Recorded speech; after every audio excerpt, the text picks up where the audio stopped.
इस वीडियो में मैं आपको अपना खुद का मॉडल इंट्रोड्यूस करवाने वाला हूँ। बहुत सारे लोगों के जो क्वेश्चन है कि मैंने किन मेंटोर्स से सीखा है, उनके बारे में भी मैं आपको बताने लगा हूँ। तो ये ऑफिशियली एक ऐसी वीडियो है जिसमें मैंने अपना खुद का मॉडल जो क्रिएट किया है, जिस पर मैंने ट्रेड्स किए और मल्टीपल अकाउंट्स को मैंने पास किया है और अच्छे पे आउट्स भी लिए हैं और अच्छी एक्यूरेसी वाला मॉडल है ये। उसको इंट्रोड्यूस करवाने की जो मुझे खुशी है, सबसे पहले तो मैं अल्लाह का शुक्र अदा करूंगा और उसके बाद अपने मेंटोर्स का, जिन्होंने मुझे ट्रेडिंग में इस काबिल बनाया है कि मैं आज आप लोगों को सिखा पा रहा हूँ।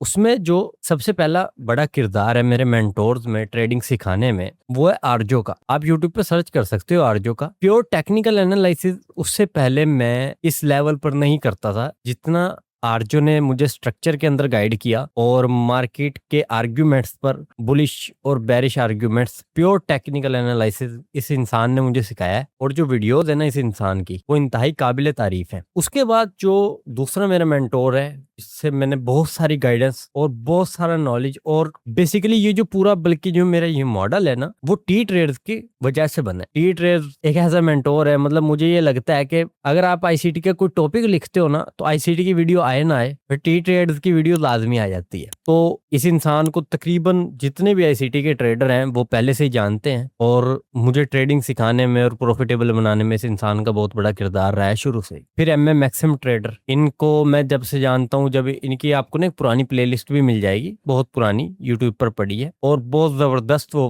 चीज थी जिससे मैंने एमएमएक्सएम से पहली बार मैंने डॉलर इंडेक्स कंसोलिडेशन सीखा था, जिसके बाद मेरी जो ट्रेडिंग है ना उसमें एक बहुत बड़ा बूस्ट आया था कि मुझे पता लगने लग गया था कि मार्केट में कब कंटिन्यूशन आनी है और कब मार्केट रिट्रेसमेंट करेगा, सॉरी साइडवेज बिहेवियर करेगा। जाहिर है साइडवेज बिहेवियर एक बहुत बड़ा चैलेंज है ट्रेडर के लिए। एमएमएक्सएम की जो मैंने डॉलर इंडेक्स वाली वीडियो देखी थी, डॉलर इंडेक्स कंसोलिडेशन वाली, उसने ही ये चीजें मुझे सिखाई थी। फिर जीएक्सटी है, जीएक्स ट्रेड्स, उन्होंने मुझे एसएमटी और इसी तरह आईफज ने भी मुझे एसएमटी और कैंडल कंटिन्यूशन, इन सारी चीजों में हेल्प की है। कैंडल को मार्क किस लेवल से करना है और कितनी रिट्रेसमेंट अच्छी है, कितनी बुरी है, ये सारी चीजें इन दो इंसानों से मैंने सीखी हैं, प्योर जीएक्सटी और आईफज से। इसी तरह सर पिकल और फिर आईसीटी से क्योंकि मैंने बहुत कम सीखा इसलिए लास्ट में रखा है, और जिससे बहुत ज्यादा सीखा उसको मैंने आर्जो को सबसे पहले रखा है। और सर पिकल से ही मैंने बहुत सारी चीजें सीखी हैं, स्पेशली इकोनॉमिक कैलेंडर, वो मैंने सर पिकल की एक वीडियो देख के सीखा था। उससे पहले मुझे वो आता था लेकिन समझ नहीं आती थी, लेकिन सर पिकल की वीडियो से मुझे एक तो प्रोफाइल समझ आने लगी डेली और वीकली बहुत अच्छे से, और इसी तरह बहुत ज्यादा जो मुझे अब तक भी याद है ना, जो चीज मुझे सर पिकल की इकोनॉमिक कैलेंडर वाली वीडियो ने सिखाई थी, वो बहुत जेन्युइन थी कि मार्केट कब वन साइडेड डिलीवरी देगी और कब मार्केट दोनों साइड से लिक्विडिटी हंट करेगी। यानी कैंडल आपने देखा होगा, एक तो वन साइड डिलीवरी दे जाती है न्यूज वाली, या फिर दोनों साइड से स्टॉप हंट करती है। वो चीज मुझे सर पिकल ने बताई थी कि 15 मिनट के टाइम फ्रेम पर मोस्टली ऐसी लिक्विडिटी मौजूद होती है, अगर वो पहले ही मार्केट ने ले लिया तो वन साइड डिलीवरी देगी। जैसे इस मंथ एनएफपी पर हुआ था कि 5 मिनट पर या 15 मिनट पर जो पिछली कैंडल बनी थी, उसने पहले से ही सेल साइड से लिक्विडिटी ले ली थी, इसलिए जो नेक्स्ट 8:30 वाली यूटीसी -4 के अकॉर्डिंग, यानी न्यूयॉर्क टाइम के अकॉर्डिंग, जो वन साइड डिलीवरी मिली वो उसी की वजह से थी। अच्छा, जो अब मैं बात करता हूँ अपने जेनरी ट्रेड्स के मॉडल पर। जो ये जेनरी ट्रेड्स का मॉडल है, ये उसकी जो क्लास है वो एक बेसिक प्लस इंटरमीडिएट लेवल की क्लास है, जिसमें आपको मॉडल सब कुछ समझ आ जाएगा और ये भी समझ आएगा कि ये चीज बनाई किस बिहाफ पर गई है और किस तरीके पे बनाई गई है। मैं ये नहीं कह रहा ये बिल्कुल ही कुछ नया है इस मार्केट में, मैं आपको कुछ ऐसा नया चीज सिखा रहा हूँ इस जेनरी ट्रेड मॉडल के बदले में, वो बल्कि पूरे का पूरा जो राउंड करता है ना, वो करता है टी ट्रेड्स का जो फ्रैक्टल मॉडल है उसके कंटिन्यूशन कैंडल का। आपने कभी देखा होगा कि टी ट्रेड्स ने एक कंटिन्यूशन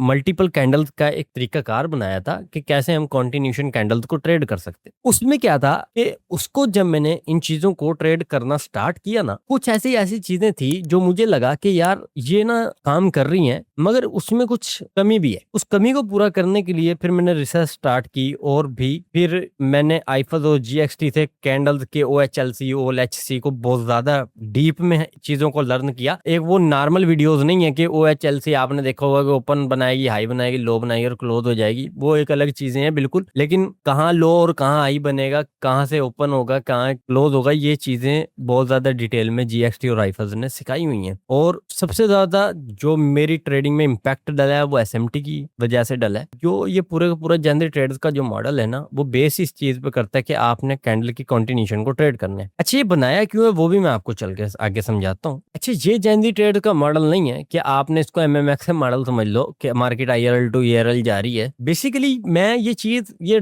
कैंडल या ये ड्राइंग बनाने का मकसद ये है कि मैं ये दिखाना चाह रहा हूँ आपको, जैसे पहले ना मेरा एक ट्रेडिंग स्टाइल था, क्योंकि जरूरत इजाद की माँ है, जरूरत थी ट्रेड और इजाद फिर जाहिर करनी पड़नी थी। मैं पहले ना स्विंग ट्रेडिंग किया करता था, जब तक कि मैं मन से ये बात नहीं मानने लगा कि वाकई ही प्राइस फ्रैक्टल है। फिर मैंने हायर टाइम फ्रेम को ट्रेड किया, स्विंग ट्रेडिंग भी की, एक्यूरेसी भी निकाली, प्रॉफिट्स भी कमाया। मगर मैं ये देख रहा था कि हायर टाइम फ्रेम पर भी कुछ ना कुछ ऐसा मौजूद है जो मेरी एक्यूरेसी को वापस डिक्रीज कर ही देता है, और वो एक एवरेज एक्यूरेसी के ऊपर आके खड़ा हो जाता है। तो मैंने ये सोचा कि यार मैं एक मंथ में जो इतनी ट्रेड मैं करता हूँ, 2 या 3 या कभी 1 या फिर ज्यादा से ज्यादा 2, तो उसका कोई फायदा नहीं हो रहा। देखा जाए तो मोस्टली मैं जब वेट कर रहा होता हूँ मार्केट का, तो मार्केट उस पॉइंट पर आकर वापस चला जाता है। और जब मैं उसको इतने टाइम वेट करके उसका वेट किया, मैंने मान लो मैं ये इसको एक वीकली टाइम फ्रेम मान के चलूंगा, हर एक कैंडल एक वीक में तैयार हुई है, कैंडल यहाँ से लेकर यहाँ तक गया, अब मार्केट ने एक पूरा वीक लाके मार्केट नीचे आया। अब मैंने देखा कि मार्केट इस एफवीजी में जब एंटर करेगा ना, तो मैं बाय करूंगा। अब मार्केट इस एफवीजी में एंटर किया और जो ये मार्केट ने वापस अपना मार्केट स्ट्रक्चर शिफ्ट किया, मैं उस वक्त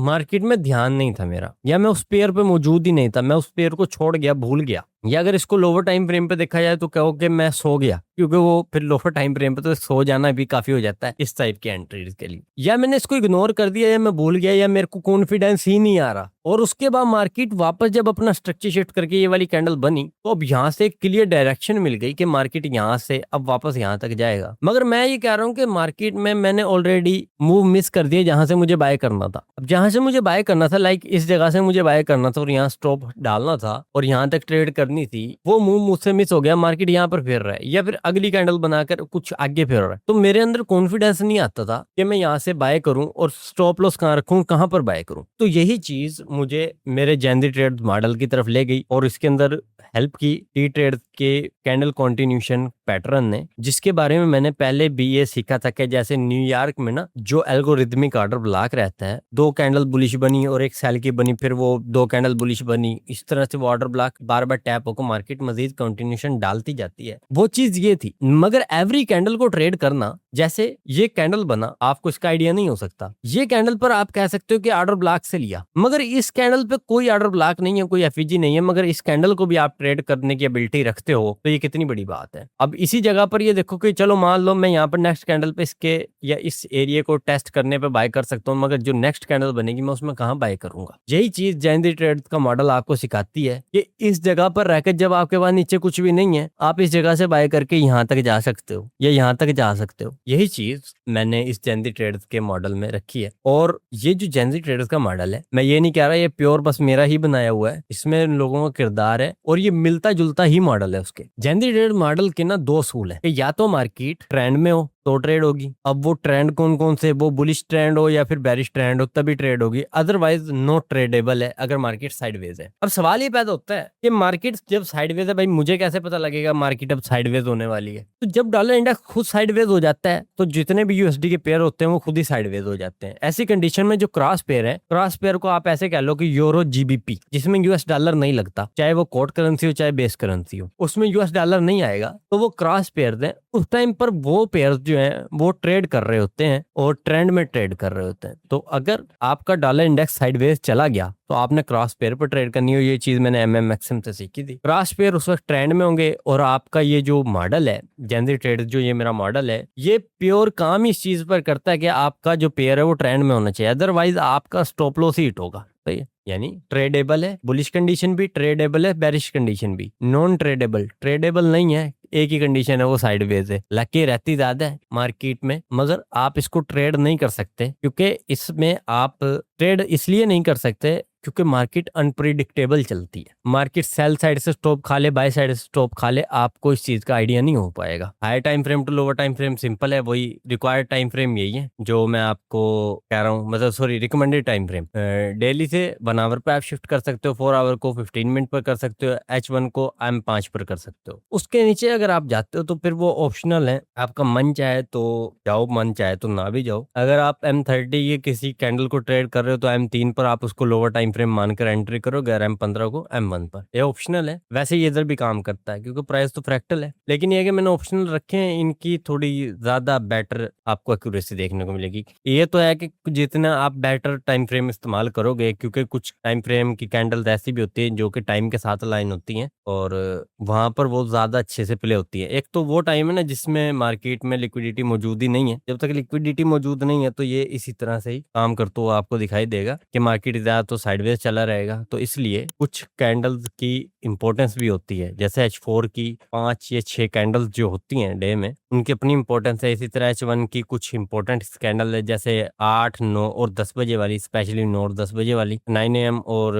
10 AM की कैंडल जो न्यूयॉर्क की कैंडल्स हैं। इसी तरह 2 और 3 और H1 की जो 1 AM की कैंडल है उसकी भी अपनी एक इंपॉर्टेंस है। इसी जो सुबह के 21 बजे की कैंडल है, यानी जहां एशिया ओपन होता है H1 की, वो कैंडल भी बहुत इंपॉर्टेंट होती है, और उसके साथ 22 बजे वाली भी। तो इन कैंडल्स की जो वैल्यू है वो ज्यादा अच्छी है, और इसके अलावा जो नॉर्मली है वो है ठीक है, उसी तरह से काम करती हैं। अब सबसे पहली जो चीज है ना, एंट्री रूल, जो सीधी सी बात है, उसमें 2 higher time frame candle required होंगी, जो कि ट्रेंडिंग पेयर आपको देखना पड़ेगा, और उसी की वो ट्रेंडिंग कैंडल्स होंगी। मतलब ये कि कॉन्टिन्यूशन कैंडल्स होनी चाहिए, 2 कैंडल्स हायर टाइम फ्रेम की। पेयर ट्रेंडिंग लगेगा, साइडवेज पेयर में आपने ट्रेड नहीं करनी, जिस टाइम फ्रेम पर आप ट्रेड कर रहे हो वो टाइम फ्रेम ट्रेंडिंग में होना चाहिए। लोअर टाइम फ्रेम पर change in state of delivery entry करनी है आपने, CST एंट्री करनी है, MSS वाला सिस्टम कोई नहीं है इसका। और stick on relevant time frame, आप रेलेवेंट टाइम फ्रेम पर स्टिक रहने का मकसद मेरा ये है कि आप डेली को 1 आवर पे शिफ्ट कर सकते हो, डेली को 15 मिनट पर आप एंट्री नहीं करोगे, उसका कोई मतलब नहीं है,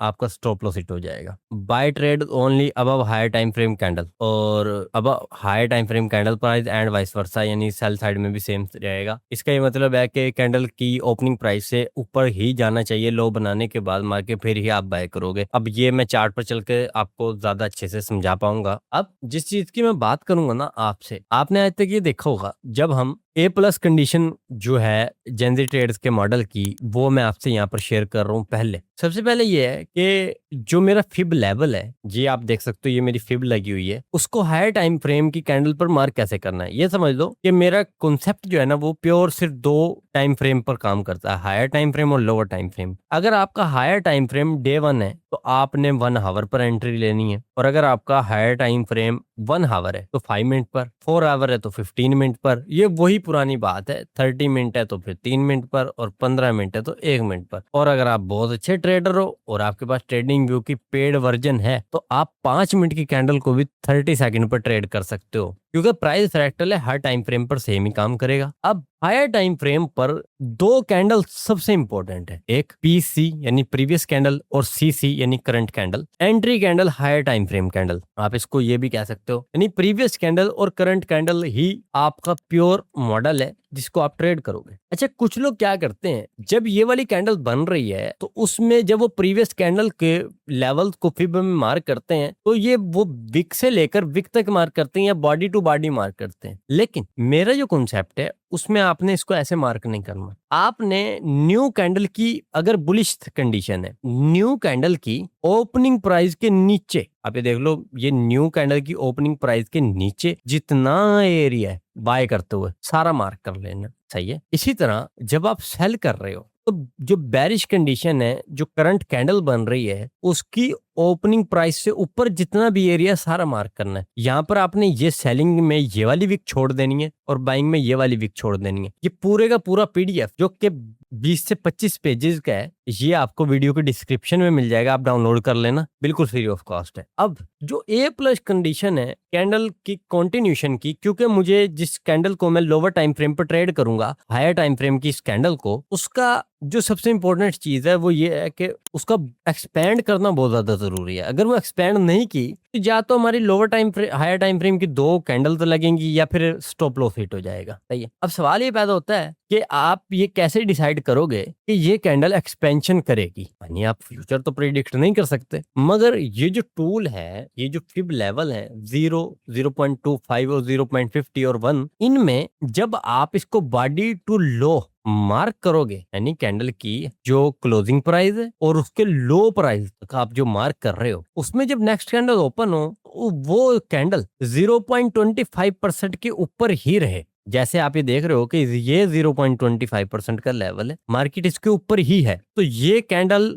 जबरदस्त किस्म का एक्सपेंड करेगी नेक्स्ट टाइम नहीं, मतलब यही कैंडल लोअर टाइम फ्रेम पर एक्सपेंड करेगी और आपको एंट्री देगी। अब इसकी एग्जांपल भी मैं आगे चल के शेयर करूंगा। पहले कैंडल्स को ड्रा करना सीखो और कैसे कैसे कैंडल ड्रा होंगी, और ये सबसे ज्यादा जरूरी है। इसी तरह रीटेस्ट बिलो 25% सेलिंग के अंदर आप ये देखो कि कैंडल जब ओपन हुई है, ये वाली कैंडल, तो उसने 25% के ऊपर नहीं गई, 25% के नीचे से ही सेलिंग आ रही है, तो ये कैंडल एक्सपेंड करेगी और इसको हम ट्रेड कर सकते हैं। ये A+ कंडीशन है और बहुत जबरदस्त है। अब हम बात करते हैं कि जब मार्केट बुलिश कंडीशन में रीटेस्ट करे बिलो 25%, यहाँ पहले जो थी उसमें 25% के नीचे नहीं आ रही थी, अब 25% के नीचे आई, तो अब ये कैंडल एक्सपेंड करेगी। इसके जो चांसेस हैं वो आ जाते हैं 75% पर। अब ये कैंडल एक्सपेंड करेगी क्योंकि ये काम की है। उसमें 100% होते हैं, इसमें 75% हो जाते हैं। अब ये कैंडल एक्सपेंड करेगी और एक्सपेंशन भी कैंडल की रिट्रेसमेंट ही डिसाइड करती है। जितनी कैंडल कम रिट्रेसमेंट करती है उतनी ज्यादा एक्सपेंड करती है। अब क्योंकि इसकी रिट्रेसमेंट पिछली वाली रिट्रेसमेंट से ज्यादा है, तो ये उससे कम एक्सपेंड करेगी। यही चीज मुझे यहाँ पर आपको समझानी थी। और इसी तरह जो मैं सेलिंग की बात कर रहा हूँ, अब मैं यहाँ से वीडियो को थोड़ा फास्ट मूव करता हुआ चलूंगा हर एक चार्ट को, ताकि आपको चीजें समझ आए। तो इधर भी ये सेम कंडीशन है, 25% के ऊपर जा रही है, तो इस वजह से ये जो कैंडल एक्सपेंड करेगी उसके 75% चांस है। और इसी तरह वो कैंडल एक्सपेंड भी कम करेगी क्योंकि इसकी रिट्रेसमेंट 0.25% के जो पिछले लेवल थे उनसे ज्यादा थी रिट्रेसमेंट। यानी जितनी ज्यादा रिट्रेसमेंट उतनी कम एक्सपेंशन। अब हम बात करते हैं एक और कंडीशन के बारे में, और ये इतनी वर्स्ट कंडीशन है कि ट्रेडर को ये समझ ही नहीं आता कि ये इस बार हम इसको कैसे मार्क करें। वो ऐसे है कि एक मार्केट ना ओवरऑल तो बुलिश जा रहा था, मगर जब वो रिट्रेसमेंट करके IRL में एंटर हुआ, तो उसने एक बुलिश कैंडल जो बनाई FVG में इस जगह पर, तो उसने जो कैंडल क्लोज की ना वो सेलिंग साइड में की, यानी कैंडल सेल क्लोज हुई। अब अगली कैंडल ने बुलिश करना है अपने आप को, यानी ये कैंडल 3 है। अगर आप टी ट्रेड का फ्रैक्टल मॉडल को जानते होंगे तो आपको पता होगा, ये सेकंड कैंडल थी जिसने PDRA में टैप किया, और ये कैंडल 3 है जिसने एक्सपेंशन स्टार्ट की। अब इसमें जो लेवल है ना वो आप ऐसे नहीं मार्क करोगे। आपको मैंने एक चीज समझाई है कि न्यू कैंडल की ओपनिंग प्राइस से नीचे ही आपने रहना, अगर आपने बुलिश करना है। तो ये न्यू कैंडल की ओपनिंग प्राइस है, तो हम इससे नीचे ही रहेंगे। तो यहाँ पर नीचे का मतलब सिर्फ वीक की वीक है, आपने उस वीक को ही मार्क करना है। 0 to 1 मार्क करोगे तो 0.25 और 0.50 का लेवल ऊपर आपको मिल जाएगा। इसी तरह जब मार्केट ओवरऑल सेल आ रही थी तो एक रिट्रेसमेंट आई और मार्केट FVG में एंटर हुआ IRL में। जब ERL की तरफ बढ़ना था तो एक कैंडल जो उसने क्लोज की वो सेलिंग में क्लोज करने के बाद बुलिश क्लोज की, तो उसकी एक विक बनेगी। अच्छा, ये विक बहुत छोटी भी हो सकती है, लाइक बस इतनी सी ही होगी या इतनी सी होगी। तो उसके अंदर यहाँ पर मैंने विक थोड़ी बड़ी कर दिया ताकि मैं ये चीज आपको समझा सकूं। इतनी बड़ी विक होनी बहुत मुश्किल बात है। जब मार्केट इसको आप मार्क करोगे, कैसे मार्क करोगे? न्यू कैंडल की ओपनिंग से ऊपर अगर आपको सेल करना है, न्यू कैंडल की ओपनिंग से नीचे सारा एरिया मार्क करना है अगर आपको बाय करना है। तो मार्केट इस तरह से रिटेस्ट कर सकता है 25% को और फिर एक्सपेंड करेगा। अब हम बात करते हैं बी कंडीशन के बारे में, और वीक कंडीशन है, और इसी के साथ साथ जो 50% टैप हो जाता है एरिया जब लोअर टाइम फ्रेम पर क्लोज हुआ, नहीं हुआ, स्वीप हुआ, एक अलग चीज है। बिल्कुल हायर टाइम फ्रेम पर रहकर बात कर रहा हूँ, ये कि बी कंडीशन है। बिल्कुल मार्केट रिटेस्ट करती है 50% को बिलो साइड में बुलिश करते वक्त, और रिटेस्ट करती है अबव 50% सेलिंग साइड में। तो ये जो प्रोबेबिलिटी है कैंडल एक्सपेंड करेगी, इसके जो चांसेस होते हैं वो 50% पर आ जाते हैं। और ये एक वीक सेटअप है जेनजी ट्रेड्स के मॉडल का। ऐसा जब भी मैंने देखा तो मोस्टली मुझे सर्वाइव करना पड़ता है 1-2 कैंडल कैंडल्स तक, इसके बाद 1-2 कैंडल्स तक, क्योंकि ये तो ऐसे क्लोज हो जाता है जैसे कि एंट्री प्राइस है बस थोड़ा सा ही आगे गया हो। और अगर आप जो ट्रेड करते हो वो तो फिर रिस्क रिवार्ड रेशियो पे भी मैटर करता है, वो मैं आपको अभी आगे चल के सब कुछ दिखाऊंगा कितना रिस्क रिवार्ड रेशियो आपने फॉलो करना है और वो रिस्क रिवार्ड रेशियो बनाने का मकसद भी क्या है। अच्छा, अब आप देखोगे कि मैंने एक नया लेवल ऐड किया है फिब का, वो है 75% का। ये जो 0.75% है ना, और ये जो 1 है, ये बुलिश जाते वक्त मार्केट अगर इनको रिटेस्ट करेगा ना तो ये तो ट्रेड है ही नहीं। ये मैंने लिखा हुआ है फेल कंडीशन। जैनदी ट्रेड का जो मॉडल है उसमें प्रीवियस कैंडल के 75% को आप अगर कैंडल, न्यू कैंडल या करंट कैंडल जिसको हमने ट्रेड करना है लोअर टाइम फ्रेम पर, अगर वो रिटेस्ट कर रही है तो उसकी सारी एक्सपेंशन तो वापस जाने में ही लग गई है। तो आपने इसको ट्रेड नहीं करना। अगर ये 0.75% तक ट्रेड हो रहा है, आपने बेशक अपने टूल में इसको ऐड कर लेना। वैसे तो 50% पे भी जब मार्केट आता है तो पता लग जाता है कि ये इसको 0.75% तक रिटेस्ट कर रहा है, आपने उसको ट्रेड नहीं करना। ये फेल कंडीशन है जनरल ट्रेड मॉडल की, आपने इसको ट्रेड बिल्कुल भी नहीं करना, क्योंकि ये कैंडल पहले बुलिश गया है, वो एक्सपेंशन लगी है, फिर वापस बेरिश गिरा है, तो ओवरऑल सारा मूव तो और सारी लिक्विडिटी तो इसके अंदर ही खत्म हो चुकी होती है ट्रेडर्स की। तो आपने इसको ट्रेड नहीं करना। अब मैं बात करूंगा रोंग मार्किंग की। रोंग मार्किंग क्या है? सबसे पहले तो एक चीज समझो, जब आप बेरिश आ रहे थे, आप ओवरऑल सेल आ रहे हो और एक कैंडल बनी है और उसने क्या किया है, बुलिश बना दिया। जैसे आप देखते हो, मैं एक चीज यहाँ पर इसको कैसे समझा सकता हूँ मैं बताता हूँ। या बुलिश जा रहे थे, एक कैंडल बनी इस तरह की सेलिंग की और उसने एफईजी में एंटर किया, उसके बाद मार्केट ने वापस उसको अपने आप को खड़ा किया। यही सेम कंडीशन यहाँ पर भी, वो ये वाली यहाँ पर ले लो और ये वाली यहाँ पर। अब मार्केट जब इस एफईजी में एंटर हुआ ना और ये वाली कैंडल जब क्लोज हुई, तो आपको एक चीज समझ आ जानी चाहिए, आपको ये पता होना चाहिए कि आपको इसको मार्क कैसे करना है। अब जो लोग इसको मार्क कर रहे हैं, कोई लोग विक टू विक मार्क कर रहे हैं, वो तो वैसे ही पॉसिबल नहीं है, मगर आप इसको किसी भी लेवल से मार्क नहीं कर सकते। उसका रीजन समझो, आपने करना है सेल। अगर आपने सेल करना है तो प्रीवियस कैंडल जो है जिसको मैंने ट्रेड करना है वो खुद ही बुलिश बनी है, तो मैं उसको कैसे ट्रेड करूंगा भाई? तो उसको किसी भी तरह से आप मार्क नहीं कर सकते सिवाय इस वाले मेथड के। ये वाला जो मेथड है, जो सेलिंग कैंडल बनी थी उसकी ओपनिंग प्राइस से नीचे नीचे मार्क किया आपने। इसी तरह ये जो बुलिश कैंडल है जिसमें आपने सेल आना है, ओवरऑल आपकी कंडीशन सेल है, तो ये जो वीक है ना, ये ओपनिंग प्राइस से आपने ऊपर ऊपर मार्क करना है। आप अक्सर यहाँ से उल्टा जा रहे होते हो, आप यहाँ से बुलिश देख रहे होते हो। अगर आप सेलिंग देख रहे हो तो ऐसे बिल्कुल भी मार्क नहीं करना, और यही सेम कंडीशन यहाँ पर समझाई गई है। अब हम बात करते हैं इस तरह से भी मार्क करने की। आपने ये नहीं इस तरह से नहीं मार्क करना कि यहाँ से बॉडी पकड़ी और यहाँ से विक पकड़ ली, क्योंकि आप ओवरऑल इधर सेल कर रहे हो, तो सेलिंग करते वक्त आप इस कैंडल को मार्क करते हो यहाँ से लेकर यहाँ तक, कैंडल की ओपनिंग से ऊपर, क्योंकि आप सेल कर रहे हो। इसी तरह कैंडल की ओपनिंग से आपने बिलो मार्क करना है। ये कैंडल की ओपनिंग है, इससे बिलो एरिया मार्क करना है। आपने इस तरह से इसको मार्क नहीं करना बुलिश जाते वक्त। जिस तरह से मार्क करना है वो सारे मैंने पीडीएफ ना आपको शेयर किए। अब एक और भी रॉन्ग मार्किंग है। असल में जो चीज मैं समझाना चाह रहा था पीछे, वो यहाँ पर प्रॉपर आ गई है। देखो, मार्केट जा रहा है बुलिश, उसमें एक सेलिंग कैंडल बनी, सही है। अब आपने क्या किया, आपको पता है कि यार मार्केट इस जगह से ओपन कर रहा है अपने आप को, ये वाली न्यू कैंडल इसके बाद यहाँ से ओपन हो रही है, तो आपको कहाँ मार्क करना था? ओपनिंग प्राइस के। अगर आपने बाय जाना है तो ओपनिंग प्राइस के कहाँ मार्क करना है? नीचे, इस जगह पर। लेकिन आप मार्क कर रहे हो इस तरह से, और फिर आप कह रहे हो कि मार्केट तो 50% और 75% को टकरा गया है। बेशक वो टकराया 25% को, लेकिन आपकी मार्किंग गलत थी, तो इस वजह से आपको लगा वो तो ओपन ही इस तरह से 0.50 के पास हो रहा है। तो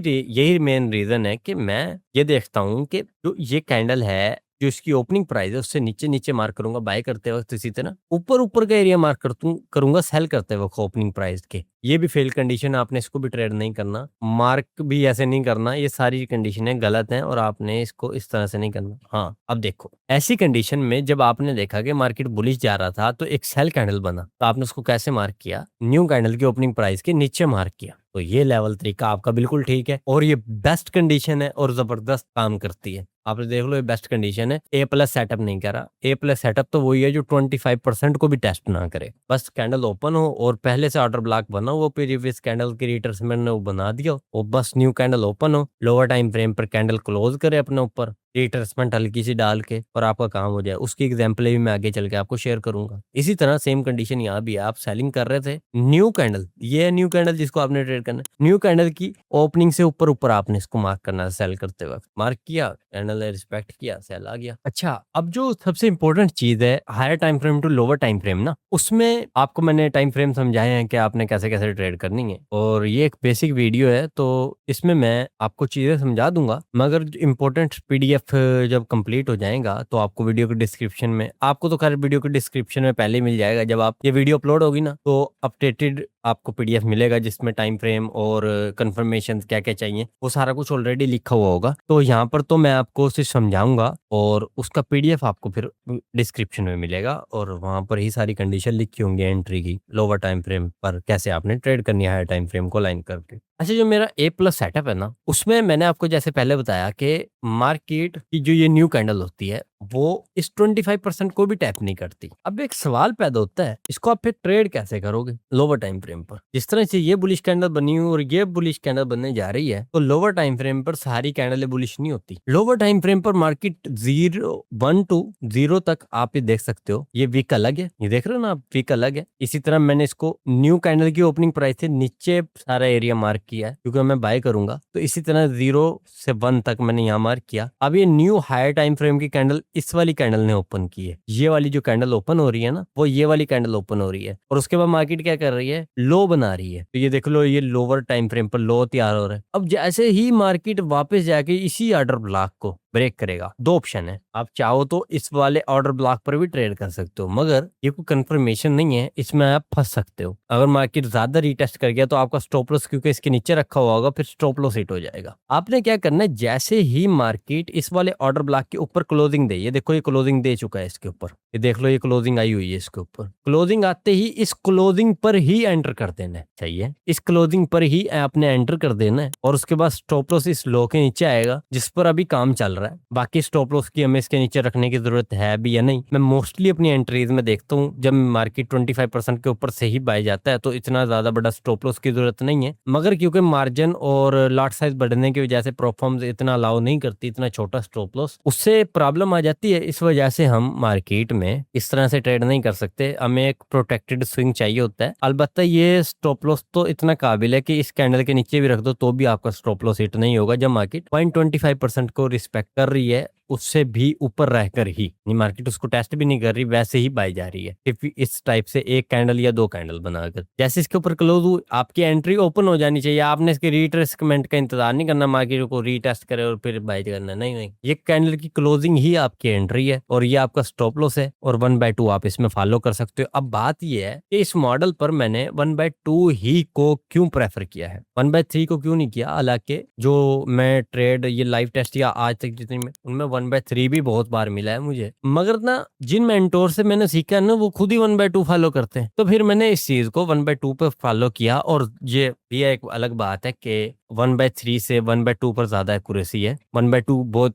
एक तो देखो ना जल्दी भी आ जाता है और फिर एक्यूरेसी भी ज्यादा है 1/3 के मुकाबले में, तो एक्यूरेसी होने से प्रॉफिट बनता है, प्रॉफिट से आपको कॉन्फिडेंस मिलता है, तो बहुत सारी चीजें मैटर करती हैं। आपने इसमें मिनिमम टू मिनिमम 1:2 फॉलो करना है, 1:3 आपने फॉलो करना है जब आपके पास क्लियर ड्राउन लिक्विडिटी हो। और उस ये तो क्योंकि एक बेसिक क्लास है, इसमें ऐसे मॉडल को सिखाया जा रहा है और कैसे ट्रेड किया करना है ये भी सिखाया जा रहा है, मगर क्लियर ड्राउन लिक्विडिटी के ऊपर अभी तो ये शुरुआत है, आगे अभी इसी मॉडल पर बहुत सारी वीडियोस आनी है जो आपको इंटरमीडिएट और फिर एडवांस लेवल तक लेके जाएंगी। और मेरा ये आपसे वादा है इंशाल्लाह, आप ये मॉडल सीख जाने के बाद हाई लेवल पर जितना इस वक्त मुझे आता है, आप मल्टीपल अकाउंट पास कर सकते हो, मल्टीपल विड्रॉ ले सकते हो, पे आउट्स ले सकते हो। और अगर आप मेरे साथ मिलकर एक ट्रेड करना चाहते हो और सीखना चाहते हो, हर एक चीज को डीप में लर्न करना चाहते हो, तो आप मेरा प्रीमियम चैनल ज्वाइन कर सकते हो। और वो 2 मंथ की क्लासें रहेंगी और सारा कुछ रहेगा $50 में ओनली, और वो $50 आप मेरे साथ अगर एक प्रोफार्म अकाउंट भी साथ लेके चलो तो पे आउट भी ले सकते हो और पास भी कर सकते हो, और उस $50 से कई गुना यानी 4-5 गुना का आप पे आउट ले चुके होगे ऑलरेडी, तो आपको बहुत ज्यादा बेनिफिट हो सकता है और आप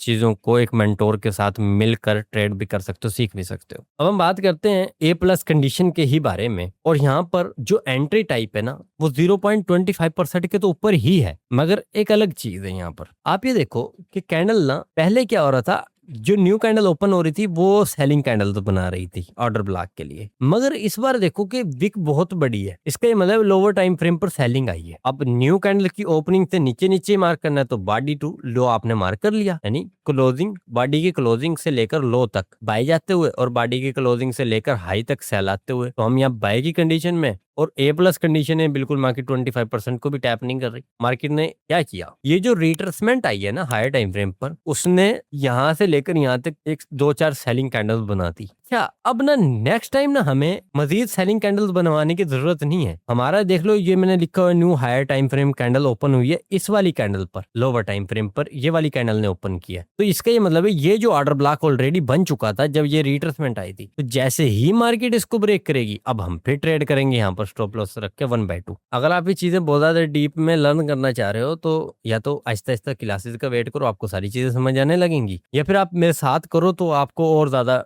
डिटेल में सारी चीजें समझ आ जाएंगी। अब हम ए प्लस कंडीशन के ही बारे में बात करेंगे जब मार्केट 25% को टैप करता है, वो कैसे काम करती है। ये आपका हायर टाइम फ्रेम में मार्केट ने क्या किया, एक विक जो क्रिएट की उसने एक कैंडल बनाई, उसने एक सेलिंग कैंडल बनाई ये वाली, मगर एक कैंडल जो न्यू कैंडल ने रिट्रेसमेंट डाली है ना, यानी कि इस बार न्यू हायर टाइम फ्रेम की जो कैंडल है वो ये वाली कैंडल ने ओपन की है। ये विक, ये जो बुलिश सेलिंग कैंडल बनी वो ये वाली विक दिख रही है आपको, और ये वाली जो सेलिंग कैंडल बनी है वो ये वाली विक है। अब आपका जो CISD यानी change in state of delivery होगी, क्योंकि basis change in state of delivery पर है, क्योंकि मैं MSS को यहाँ पर ट्रेड नहीं करना होता। MSS तो होता है वो एक रिवर्सल आना होता है, जैसे चश्मा फूटता है, हम तो बहती हुई नदी के अंदर से पानी पी रहे हैं बस, यानी ट्रेंड चल रहा है, ट्रेंड में से बस अपना प्रॉफिट निकाल रहे हैं। अब ये देखो कि यहाँ पर मैंने ये न्यू कैंडल की ओपनिंग है, तो यहाँ पर क्या आपको ये दोनों कैंडल्स का ऑर्डर ब्लॉक ब्रेक कराना लाजमी है? नहीं, हो जाए तो एक कैंडल में ठीक है, अदरवाइज अगर ये न्यू कैंडल की ओपनिंग ने जो सेलिंग कैंडल बनाई है ना उसके ऊपर जैसे ही ब्रेक करे तो आपने बाय कर देना यहाँ पर इस क्लोजिंग पर। आपने इसके क्लोजिंग का वेट नहीं करना कि मार्केट इस कैंडल के ऊपर भी क्लोज करे, क्योंकि ये प्रीवियस कैंडल का है। इस कैंडल ने खुद की भी एक सेलिंग कैंडल बनाई है, तो यही हमारा सेलिंग के लिए बुलिश ऑर्डर ब्लॉक है। ये selling candle bullish order block होती है, तो जैसे ही मार्केट इसके ऊपर क्लोज किया आपने यहाँ से एंटर किया, स्टॉप लॉस इसके नीचे डाला और 1/2 आपने फॉलो कर लिया, और ये जबरदस्त तरीन कंडीशन है। और इसकी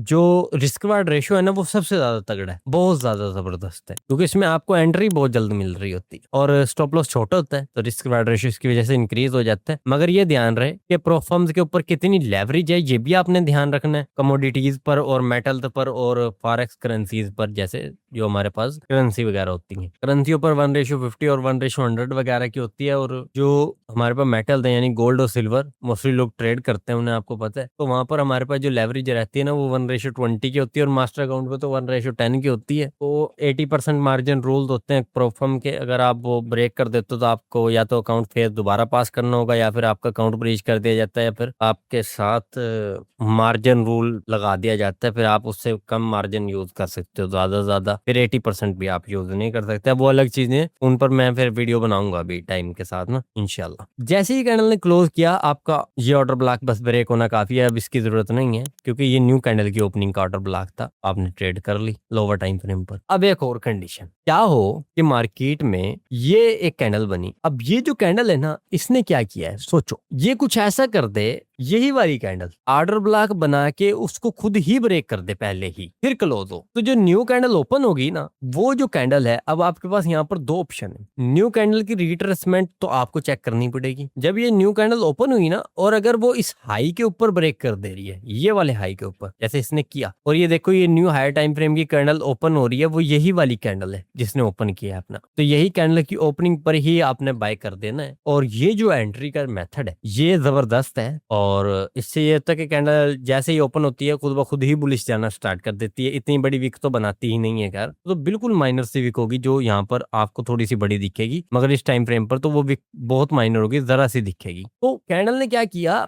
प्रीवियस कैंडल ने खुद का जो ऑर्डर ब्लॉक बनाया हो तो खुद ही ब्रेक कर दिया, तो न्यू कैंडल जो ओपन हुई उसने जैसे ही इसके हाई के ऊपर ब्रेक किया, आपने यहीं से बाय किया, स्टॉप लॉस यहाँ पर नहीं रखना, इसी कैंडल के लो के नीचे रखना है, और फिर आपने 1/2 फॉलो करना है। अब आते हैं एक और कंडीशन पर, ये 5 कंडीशन है लोअर टाइम फ्रेम पर एंटर करने की, और इससे अलावा कंडीशन होती ही नहीं है लोअर टाइम फ्रेम पर एंट्री की। ये CSD एंट्री की बात हो रही है, MSS एंट्री ये तो बिल्कुल अलग चीज है। मैंने आपको कहा कि हम बहती हुई नदी के पानी में से 2 चुल्लू पी रहे हैं, ना कि हम वो जहाँ चश्मा फूट रहा है वहां से शुरू कर रहे हैं, यानी कि जहां से रिवर्सल आ रहा है वहां से हम ट्रेड नहीं करते, बल्कि जब मार्केट डाउन लिक्विडिटी की तरफ तेजी से बढ़ रहा होता है तो हम भी एक एंट्री मान लो मार्केट में कूद जाते हैं और अपना प्रॉफिट लेके निकलना है। इसको कहते हैं कंटिन्यूएशन को ट्रेड करना। कैंडल मार्क किया, अब ये देखो कि ये कैंडल क्लोज हो गया किस जगह पर, यहाँ पर। अब ये कैंडल क्लोज हो गया तो ये जो आप देख रहे हो न्यू हायर टाइम फ्रेम की जो कैंडल थी उसने ओपन किया यहाँ पर जाके और ये क्लोज कर दिया। एक ऑप्शन ये है कि आप यहीं से ही बाय कर लो, क्योंकि ऑर्डर ब्लॉक ऑलरेडी ये वाला जो पहले बना था वो टैप हो चुका है। मगर ये ऑर्डर ब्लॉक ही मौजूद ना हो, फिर जो ये कंडीशन तैयार हो रही है ना कि सारी कैंडल थी यहाँ से लेकर यहाँ तक बुलिश, ये सेलिंग कैंडल मौजूद ही नहीं है और न्यू कैंडल भी ओपन हो गई है। ऐसी कंडीशन में आपको आफ्टर ओपनिंग, न्यू कैंडल की ओपनिंग के बाद एक बुलिश ऑर्डर ब्लॉक चाहिए, यानी सेलिंग कैंडल चाहिए। जब उसके ऊपर ब्रेक करेगा तब आपने एंटर करना है। स्टॉप लॉस यहाँ नहीं डालना, स्टॉप लॉस आपने यहाँ डालना है जो ये कैंडल ने लो बनाया होगा या इस कैंडल ने जो लो बनाया होगा उसके नीचे डालना है, यानी कि जो अभी रिसेंट लो बना है, और उसके बाद आपने 1:2 फॉलो करना है। ये जो एंट्री होती है इसका टारगेट हिट होने के लिए बहुत ही ज्यादा एक्सपेंशन कैंडल चाहिए होती है आफ्टर एंटर भी। तो ये समझ लो कि अगर प्रीवियस कैंडल इतनी बड़ी है तो ये कैंडल इससे भी ज्यादा बड़ी होगी तब आपका टारगेट इजीली मिलेगा, वरना बहुत मुश्किल हो जाता है टारगेट लेना इस वाली एंट्री में। तो इसको आपने, मैंने अभी तक सारी कंडीशन देख लो कैसी रखी है, A+ सारी की सारी कंडीशन, लेकिन ये जो कंडीशन है वो ऑप्शनल कंडीशन है। इसमें अगर ऐसी एंट्री मिले तो आपके हाथ में, आप ट्रेड लेना चाहो तो ले लो, अगर नहीं लेना चाहते तो बिल्कुल ना लेना। मैं आपको फोर्स भी नहीं करता, मैं खुद भी बहुत मुश्किल से ही इसको ट्रेड करता हूँ जब तक कि मुझे ये यकीन ना हो कि मार्केट इसके नीचे नहीं आएगा, क्योंकि डाउन लिक्विडिटी बहुत नजदीक आ गया है और प्योर लो रेजिस्टेंस लिक्विडिटी है ऊपर, समझ आ रही है ना, रिट्रेसमेंट नहीं चाहिए हमें इसमें, तब हम इसको ट्रेड करते हैं। अच्छा, तो अब हम A+ कंडीशन में सेलिंग साइड कैसे हमने एंट्री करनी है उस पर हम आगे हैं। ध्यान रहे कि हम सिर्फ हायर टाइम फ्रेम की कंटिन्यूएशन को ट्रेड कर रहे हैं, मैं किसी PDRA या FIGI वगैरह के अंदर और IRL 2ERL जाने वाली बात नहीं कर रहा। जब मार्केट कंटिन्यूएशन कर रही होती है तो कहीं से भी आ रही कहीं भी जा रही है, हम उससे कोई फर्क नहीं पड़ता, हम सिर्फ कंटिन्यूएशन को ट्रेड कर रहे हैं। PDRA था नहीं था, बस कंटिन्यूएशन है तो हम घुस गए, सही है। तो इसकी एक्यूरेसी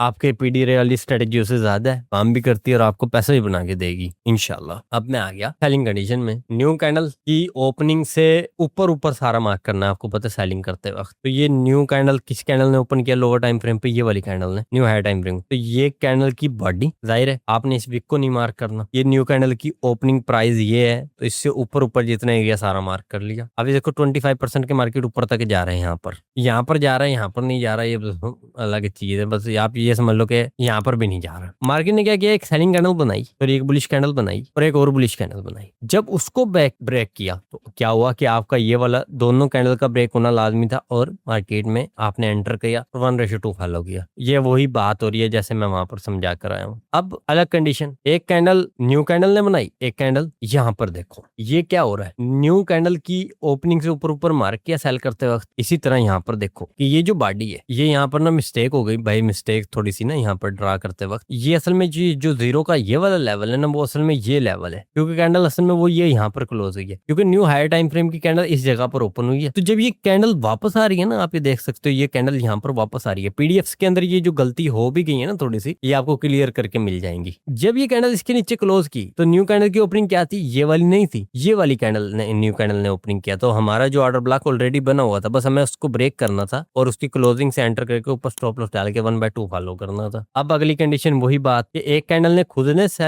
बुलिश कैंडल बनाई सेलिंग करते वक्त, और एक बुलिश कैंडल इस वाली विक ने बनाई। 25% के ऊपर मार्केट गया यहाँ से। तो जैसे ही आपको अब ये दोनों ब्रेक कराने की जरूरत नहीं है, क्योंकि न्यू कैंडल की ओपनिंग ने अपना खुद का ऑर्डर ब्लॉक बनाया है। नीचे क्लोज हुआ, आपने सेल किया और 1:2 फॉलो किया, और इसकी एक्यूरेसी तो जितनी जबरदस्त होती है उससे ज्यादा इसका रिस्क रिवार्ड रेशियो जबरदस्त होता है, बहुत ज्यादा अच्छा रिस्क रिवार्ड रेशियो देती है। अब वही बात कि न्यू कैंडल के ओपनिंग से पहले ही मार्केट ने अपना ऑर्डर ब्लॉक भी बनाया और उसको ब्रेक भी कर दिया। न्यू कैंडल ओपन ही यहाँ से हुई, तो कैंडल में जैसे ये कैंडल ने रीटेस्ट करके या रीटेस्ट किया भी नहीं भी किया, बस इस कैंडल की लो से नीचे क्लोजिंग दे दी, तो आपने इसी जगह से सेल किया, इसके ऊपर स्टॉप लॉस डाला और 1:2 फॉलो कर लेना। अब मैं बात करता हूँ बी कंडीशन की, जिसके बनने की वजह से ना मोस्टली ये होता है कि आपकी ना जो एक्सपेंशन होती है वो बहुत कम होती है और आपका ना 1:2 सेम ही कैंडल में नहीं आ पाता, या फिर अगर नेक्स्ट कैंडल एक्सपेंशन ना बनी ना तो आपका स्टॉप लॉस हिट हो जाता है, जिसको मैंने बी कंडीशन रखा है। और ये बी कंडीशन और ये 50% के टेस्ट होने की वजह से ऐसा होता है। वो कैसे, आपने आपने चेक किया कि एक न्यू कैंडल जो ओपन हुई है उसकी ओपनिंग प्राइस से आपने नीचे मार्क किया बाय करते वक्त, और न्यू कैंडल ने ओपन करके 50% तक रीटेस्ट किया। इसी तरह आप ये देख सकते हो, ये लो है और ये हाई है और ये क्लोजिंग है। तो न्यू कैंडल यहाँ से ओपन हुआ, न्यू कैंडल ने ओपन होने के बाद 50% तक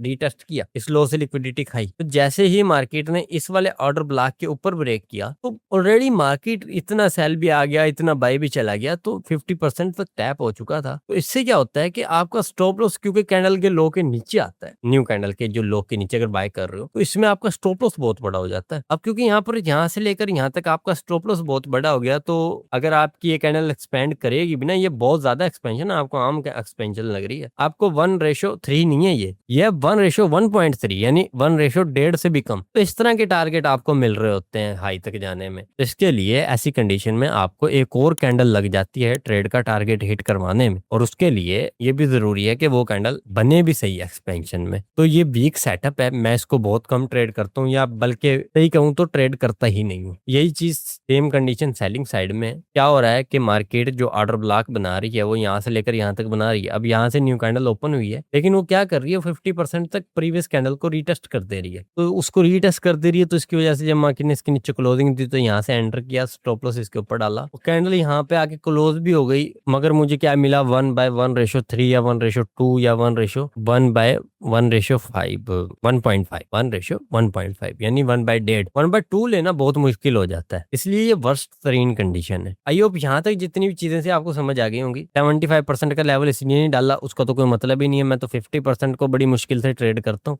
75 और 0 लेवल, ये 1 लेवल तक अगर मार्केट रीटेस्ट कर दे तो फिर अल्लाह ही हाफिज है उसका, फिर वो कंटिन्यूशन कैंडल नहीं बनेगी, तो सारी मुखालिफी कैंडल बन चुकी होगी। आई होप यहाँ तक सारी चीजें आपको समझ आ गई होंगी। अब हम वीडियो में आगे चलते हैं और चार्ट्स पर इनसे रिलेटेड एग्जांपल देखते हैं कि मार्केट रियल टाइम में चार्ट में इस तरह प्ले होती भी है या नहीं, और अगर किस टाइप से प्ले होती है तो वो भी मैं आपको समझाता हूँ, ताकि आपको सारी चीजें समझ आए और आप ट्रेड करने के काबिल हो जाए। अच्छा, तो हमारी जो फर्स्ट एग्जांपल है ना वो गोल्ड पर है, और यहाँ पर मैं आपको बाय करके दिखाऊंगा। मैं यहाँ पर कुछ भी नहीं देख रहा मार्केट में, यहाँ से मार्केट ने अपना जो स्ट्रक्चर है उसको शिफ्ट किया है, नीचे डेली की एफईजी आ गई है, इसलिए मार्केट IL टू EL जाएगा, तो हमारे पास क्लियर ड्राउन लिक्विडिटीज हैं। तो मैं बाय करने के लिए यहाँ पर क्या था कि एक 4 आवर की ना ये वाली कैंडल ओपन हो रही है यहाँ पर 1 AM की, तो मैं यहाँ पर जो फर्स्ट एंट्री है वो आपको 4 आवर से 15 मिनट पर करके दिखाऊंगा। मैं यहाँ पर आ गया, 4H पर मैंने क्लिक किया, मैं 4 आवर पर जब आया ना तो यहाँ पर आप ये देख सकते हो मार्केट ने इस वाले एरियाज में एंटर करके ये ऊपर क्लोज किया। तो आप ये देखो जो ये 5 AM की कैंडल है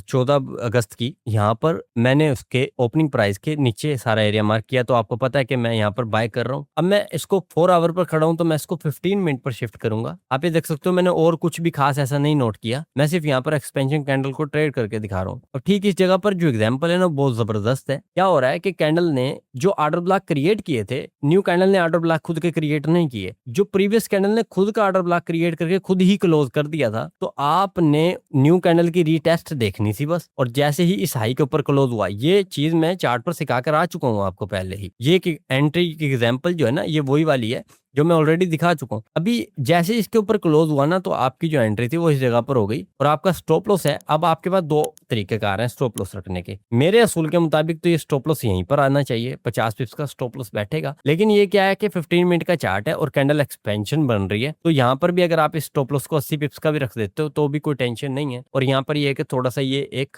जो लो है वो प्रोटेक्टेड लो है, क्योंकि असल में ऑर्डर ब्लॉक इस वाली कैंडल ने ब्रेक किया था, तो ये इस लो के नीचे डाल दिया, और मैं यहाँ पर अपना 1:2 फॉलो कर सकता हूँ। आप ये देख सकते हो 1:2.14 आपको इस ट्रेड में मिल गया है, और ट्रेड आपकी ओपन हुई थी 5:15 पर, क्योंकि ये कैंडल क्लोज होने के बाद हुई, तो ये 5:15 की कैंडल यहाँ से ओपन हुई। इस कैंडल ने आपकी ट्रेड ओपन की और 7:45 पर ठीक 2.5 घंटे के बाद आपका जो टारगेट है वो हिट हो गया। तो आई होप ये वाली जो बुलिश एग्जांपल थी आपको समझ आ गई होगी। अब हम नेक्स्ट एग्जांपल पर चलते हैं और देखते हैं कि मार्केट 1 आवर से 55 मिनट पर हम कैसे एंट्री कर सकते हैं। सबसे पहले ना एक चीज समझो, हमें एक ऐसे पेयर की जरूरत है। जब मैं सेलिंग एग्जांपल की बात कर रहा हूँ तो हमें एक ऐसे पेयर की जरूरत है जो पेयर कायदा तौर पे सेलिंग हो भी रहा हो। अब मसला क्या है कि मैं गोल्ड पे ये एग्जांपल दिखाऊं तो गोल्ड तो साइडवेज रहा है पिछले वीक, बल्कि मुझे एक ऐसा पेयर ढूंढना पड़ेगा। वो आप डेली के टाइम फ्रेम भी ट्रेंडिंग में सेलिंग में देख सकते हो, या फिर एटलीस्ट 1 आवर का टाइम फ्रेम तो उसका सेल में होना चाहिए। अच्छा, यहाँ पर मैं उस पेयर का इंतखाब करूंगा जिसका डेली टाइम फ्रेम सेलिंग में है। तो मैं सबसे पहले डेली के टाइम फ्रेम पर आऊंगा और मैं यहाँ पर आ गया। इसके बाद मैं ये GBP USD है, ये डेली पर साइडवेज नहीं है। इसी तरह ये यूरो USD है, ये भी साइडवेज ही है। यहाँ पर ये AUD USD है और ये हमारे पास NZD USD है। तो यहाँ पर ये कहें कि तकरीबन सारी साइडवेज पड़े हैं। इन दिनों पे क्रॉस पेयर जो है वो प्रॉपर एक्सपेंशन कर रहे थे। अभी मैं जो यहाँ पर आपको एग्जांपल देने लगा हूँ ना, तो वो किसी पिछले टाइम एरिया की दे दूंगा ताकि आपको सिर्फ चीजें समझ आए। अभी वो जरूरी है, ये जरूरी नहीं है कि आपने इसके अंदर इतना खपना है। ठीक, आप इसको इस तरह से ले लो कि हमारे पास मार्केट इस वाले FVG के अंदर एंटर करना था, तो मैं इतनी ज्यादा तो चीजें मैं नहीं देखता फिलहाल। तो मैं ये देखता हूँ कि मार्केट फिलहाल कर किस कंडीशन में ट्रेड रही है। मैंने इसको मार्क किया और मार्केट यहाँ से गिरना स्टार्ट हो रही है। 1 2 ये 3 ये सेलिंग कैंडल, इस वाली कैंडल को मैं यहाँ पर आपको ना ट्रेड करके दिखाता हूँ। तो इस जगह पर आप ये ना देखना अभी कि मार्केट ने इससे ऊपर क्लोजिंग दिया तो बाय जाएगी। अभी ये ऐसी कंडीशन नहीं है, क्योंकि साइडवेज कंडीशन मार्केट अपने हिसाब से प्ले होगी। तो नैरेटिव डिसाइड करेगा कि मार्केट को कहाँ लेकर जाना है। और इस कैंडल का जो नैरेटिव है वो क्या है, वो सेलिंग शो कर रहा था सारे दिन इस डे में। तो मैं इसको मार्क करूंगा और उसको पहले मैं 1H के ऊपर एंट्री करके दिखाता हूँ। पहले तो आप ये देखो, ये मार्केट ने इसके 25% को टेस्ट किया है। 25% टेस्ट होने के बाद मार्केट सेलिंग आया। ये 1H के ऊपर मैं लेकर आया। 1H के ऊपर जब मैं आया तो आप ये देख सकते हो कि 17 पर न्यू कैंडल ओपन होती है। 17 पर जब ये न्यू कैंडल ओपन हुई ना, तो इस कैंडल के लो, अब ये देखो एक कैंडल ये भी है, मगर मुझे ये वाली कैंडल को सिर्फ ब्रेक करवाना है, क्योंकि ये न्यू कैंडल का ओपनिंग न्यू कैंडल का बुलिश ऑर्डर ब्लॉक है, सॉरी सेलिंग ऑर्डर ब्लॉक है, बुलिश कैंडल है। तो ये चीज मैं आपको पहले सिखा कर आ चुका हूँ, आपको ये तीनों ब्रेक करवाने की जरूरत नहीं है। जब ये ब्रेक हो गई तो मैं यहाँ पर इस सेल पर सेल कर सकता था और इस हाई पर मेरा टारगेट आता, सॉरी स्टॉप लॉस आता, और मुझे आप ये देख सकते हो 1:2 भी इधर भी मेरी ट्रेड ने टारगेटेड कर दिया है। अब ठीक यहाँ पर ये देखो कि आप इस सब चीजों को छोड़ दो, ये कैंडल सेलिंग की आ रही है। अब मैं यहाँ पर ना आपको ना इसको भी हटा देता हूँ और मैं आपको जो चीज यहाँ पर दिखाऊंगा ना, वो सबसे ज्यादा इंपॉर्टेंट है। आपने सारी चीजें देख ली, ये आपने देख लिया कि मार्केट इसके नीचे क्लोज हो गया। अब आपके पास 2 ऑप्शन है, या तो आप डायरेक्ट इस तरह से ही सेल कर दो और ट्रेड कर सकते हो, मगर मैं ऐसी जगह पर ऐसे नहीं करता। मैं जब ये मेरा ऑर्डर ब्लॉक ब्रेक हो गया ना, मेरा ये वाला ऑर्डर ब्लॉक ब्रेक हुआ, जब मेरा ये वाला ऑर्डर ब्लॉक ब्रेक हुआ तो मुझे क्या था कि मैं अब इस वाली कैंडल को ट्रेड करता। अब इसके लिए मुझे ये समझना था कि जो मेरी न्यू कैंडल की ओपनिंग है मुझे उससे ऊपर मार्क करना था। मेरी न्यू कैंडल की ओपनिंग है, मैंने इससे ऊपर ही मार्क किया जितना भी एरिया था। मार्केट ने यहाँ पर देख सकते हो 25% को रिस्पेक्ट दी है, हालांकि गैप अप ओपन हुआ जो मेरा 20 AM की कैंडल थी, एशिया की जैसे ही ओपन हुआ। अच्छा, अब क्या है कि मैंने इसको ट्रेड करना है 20 बजे वाली कैंडल को। मैंने क्या किया, मैंने यहाँ से 5 मिनट पर अपने आप को शिफ्ट किया। ये 11 अगस्त का चार्ट है, मैंने 5 क्लिक किया और मैंने यहाँ से 11 अगस्त पर क्लिक करके मैं 11 अगस्त पर आ गया। 11 अगस्त पर आने के बाद अब आप ये देखो कि 11 अगस्त पर जब मैं आया तो इन चीजों को छोड़ दो और ये देखो कि मार्केट ने क्या किया, ये न्यू कैंडल ओपन की। न्यू कैंडल ओपन करने के बाद ये एक बुलिश कैंडल बनाई। ये जो बुलिश कैंडल बनाई है ना मार्केट ने, तो इसके नीचे हमारे को क्लोजिंग चाहिए थी। अब वो ये इस वाली कैंडल ने की। इस वाली कैंडल ने जो क्लोजिंग की, अब हमारे पास जो आपको पता टारगेट यहाँ पर आना था, सॉरी स्टॉप लॉस। अब क्योंकि ये 19 का है तो इसको मैं एटलीस्ट 20 का तो करना ही करना था मैंने उस वक्त, तो ये यहाँ पर मेरा था स्टॉप लॉस। तो आप ये देख सकते हो यहाँ पर मेरा जो टारगेट है वो कैंडल ने हिट कर दिया 1:2, ये हो गया। अब ये वाली कैंडल क्योंकि अच्छी क्लोज हुई है और नीचे क्लोज हुई है, तो मैं 21 बजे वाली कैंडल को भी ट्रेड कर सकता था। यहाँ पर आप ये देखो कि ये 21 बजे वाली कैंडल यहाँ से ओपन हुई यहाँ पर। इसके बाद मार्केट ने क्या किया, ये वापस बुलिश किया। वापस बुलिश के बाद जैसे ही कैंडल ने इसके नीचे क्लोजिंग की, मेरे यहाँ पर change in state of delivery हुई, तो मैंने इस क्लोजिंग से दोबारा सेल किया। स्टॉप लॉस कहाँ डाला, इस वाले हाई के ऊपर। क्योंकि 26 का, इसको एटलीस्ट 23 का तो करना ही पड़ेगा यहाँ पर, और ये मेरी ट्रेड ने 1/2 हिट कर दिया। आई होप ये सारी मैंने आपको तीनों टाइप की एंट्री करके दिखाई है। डेली से 1 आवर वाली एंट्री भी करके दिखाई, 4 आवर से 15 मिनट वाली भी एंट्री करके दिखाई, और 1 आवर से 5 मिनट पर भी एंट्री करके दिखाई। एक चीज और, न्यू कैंडल की ओपनिंग प्राइस है ये वाली, तो इससे ऊपर मैं जितना भी हाई बना था ना प्रीवियस कैंडल का, वो भी दिखा देता हूँ ताकि आपको आइडिया हो जाए। ये वाला, ये न्यू कैंडल की ओपनिंग है। इससे ऊपर का जो इस कैंडल का हाई था वो मैक्सिमम हाई ये वाला था। इस जगह पर आप ये देख सकते हो न्यू कैंडल ने जो ओपन किया ना, वो ये मैक्सिमम हाई लगाया, ये वाला एरिया। तो ये 25% से भी नीचे ही था, तो ये हमारा बिल्कुल A+ सेटअप था और A+ कंडीशन थी, हम इसको ट्रेड करना था। आप ये देख सकते हो कितनी तेजी से मार्केट ने अपना टारगेट जो जाके वो हिट किया। आई होप आपको सारी चीजें समझ आई होंगी। अगर आप फिर भी इन चीजों को, अभी तो मैंने आपको ये बेसिक समझाया, अभी जो वीडियोस आएंगी ना वो एडवांस आएंगी, जेनजी ट्रेड मॉडल के ही, वो आपको सिखाएंगी कि clear drown liquidity, stop losses basically आपको सही में कहाँ रखना है वहीं पर रखने की जरूरत है। इतना ज्यादा आपको फंसने की जरूरत नहीं है कि आपने बेवजह स्टॉप लॉस को बढ़ा के लगाना है। ये सारी चीजें आपको टाइम टू टाइम समझ आने लगेंगी, कब ऑर्डर ब्लॉक टेस्ट होगा कब नहीं होगा, ये चीज चीज तो मैं खत्म ही कर चुका हूँ, क्योंकि मैं तो to the point order block के ब्रेक के ऊपर ही क्लोज एंट्री कर देता हूँ, जैसे कैंडल क्लोज होती है। उससे खैर खास कोई फर्क नहीं पड़ता। और मैक्सिमम रिस्क रिवार्ड रेशो क्या है और कितनी एक्यूरेसी कितनी उस पर मिल रही है, ये सारी चीजें मैं आपको आने वाले टाइम में गाइड करूंगा। और इसके अलावा अगर आप इन सारी चीजों को डीप में लर्न करना चाहते हो तो आप मेरा प्रीमियम चैनल ज्वाइन कर सकते हो। आपको वहां से ये सारी चीजें डीप में लर्निंग भी मिलेगी, ताकि आप खुद ट्रेड कर पाओ। और आप एक अकाउंट ले लेना, $50 में 2 मंथ की आपको ज्वाइनिंग मिलेगी, जिसमें आपको ट्रेड्स भी मिलेंगी और साथ ही साथ आपको लाइव लर्निंग मिलेगी। जूम पर लाइव क्लासेज होंगी, वीकली 1 से 2 क्लास होंगी और 2 महीने के लिए होंगी। और साथ ही साथ आप एक अकाउंट ले लेना, आप वो अकाउंट पास करके पे आउट भी ले सकते हो। और अगर आप 5K का भी अकाउंट लोगे, जो कि गोट फंडेड का आपको